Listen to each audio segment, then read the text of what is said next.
बुद्ध कहते हैं, परेशानियां हर जगह हैं और हम परेशानियों से बच नहीं सकते, इसलिए सदा उनका सामना करें। आजकल सभी लोग किसी ना किसी परेशानी से जूझ रहे हैं। अपनी समस्या को लेकर लगातार दूर करने का प्रयास करते हैं, अपने कर्मों पर ध्यान देते हैं। ऐसे में कभी कभी होते होते कई काम बिगड़ जाते हैं, कई काम नहीं होते हैं। अगर इसके साथ कई परेशानी हो तो आप इन बुद्ध स्टोरीज को सुनना चाहिए। आइए कहानी शुरू करते हैं। गौतम बुद्ध कौशाम्बी नगर में रह रहे थे। वहाँ की रानी गौतम बुद्ध का अलग अलग तरीकों से अपमान करती थी। रानी ने अपने कुछ लोग बुद्ध को अपमानित करने के लिए और परेशान करने के लिए उनके पीछे लगा दिए थे। रानी के आदेश पर वे सभी लोग बुद्ध का विरोध कर रहे थे, लेकिन बुद्ध ने किसी से कुछ नहीं कहा। उस समय बुद्ध के साथ उनका एक शिष्य भी था, उसका नाम था आनंद। आनंद ने बुद्ध से कहा, मैं लगातार देख रहा हूँ कि ये लोग जानबूझकर हमारा अपमान कर रहे हैं। जहाँ हमारा अपमान होता है, ऐसी जगह हमें नहीं रुकना चाहिए। बुद्ध ने आनंद से पूछा, हम कहाँ जाएंगे? आनंद ने कहा, किसी और जगह चले जाएंगे जहाँ ऐसे लोग ना हो। बुद्ध बोले, अगर वहाँ भी ऐसी ही परेशानियां बनी तो फिर कहाँ जाएंगे और हम कब तक भागते रहेंगे? अपमान भी एक समस्या है। हम अहिंसा, धैर्य के साथ विनम्रता और शालीनता से ऐसे लोगों का सामना करेंगे। मित्रों, परेशानियां हर जगह है, हम परेशानियों से बच नहीं सकते। इसीलिए समस्या चाहे कैसी भी हो, हमें उसका सामना करना चाहिए। गौतम बुद्ध का एक खास शिष्य धम्माराम आश्रम में अपना काम करता और काम पूरा होने के बाद वह एकांत में चला जाता था।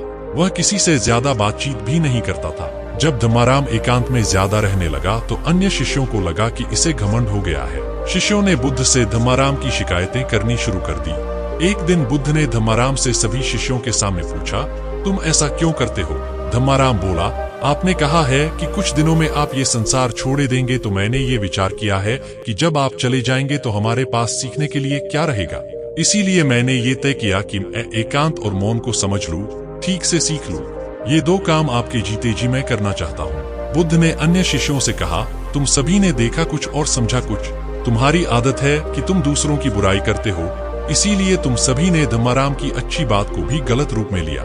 मित्रों, हमें किसी व्यक्ति को ठीक से जाने बिना उसके बारे में कोई राय नहीं बनानी चाहिए। एक दिन बुद्ध के शिष्य आनंद ने पूछा, आप प्रवचन देते समय ऊंचे स्थान पर बैठते हैं और सुनने वाले नीचे बैठते हैं, ऐसा क्यों? बुद्ध ने आनंद से कहा, एक बात बताओ, क्या तुमने कभी किसी झरने से पानी पिया है? आनंद बोला, हाँ, मैंने झरने से पानी पिया है। बुद्ध ने पूछा, तुमने पानी कैसे पिया? आनंद ने कहा, झरना ऊपर से बह रहा था, मैं झरने के नीचे खड़ा हो गया और पानी पी लिया। बुद्ध बोले, अगर झरने से पानी पीना है तो नीचे ही खड़े होना पड़ेगा। जो सत्संग, कथा या प्रवचन होता है, उसमें कहने वाला ऊपर बैठता है। उस कथा का संदेश ग्रहण करना है तो सुनने वाले को नीचे ही बैठना होगा। नीचे बैठने से हमारे स्वभाव में विनम्रता आती है, हमें अच्छी बातों को जीवन में उतारने की प्रेरणा मिलती है। ऐसा करने से हमारा घमंड दूर होता है। मित्रों, अगर कोई अच्छी बात सीखना चाहते हैं तो सबसे पहले अहंकार छोड़ देना चाहिए। इसके बाद विनम्रता के साथ ही अच्छी बातों को जीवन में उतारा जा सकता है। आपको सकारात्मक बनाए रखने की मेरी इस कोशिश को लाइक करें और बुद्ध ड्राइवर को सब्सक्राइब करें और धन्यवाद।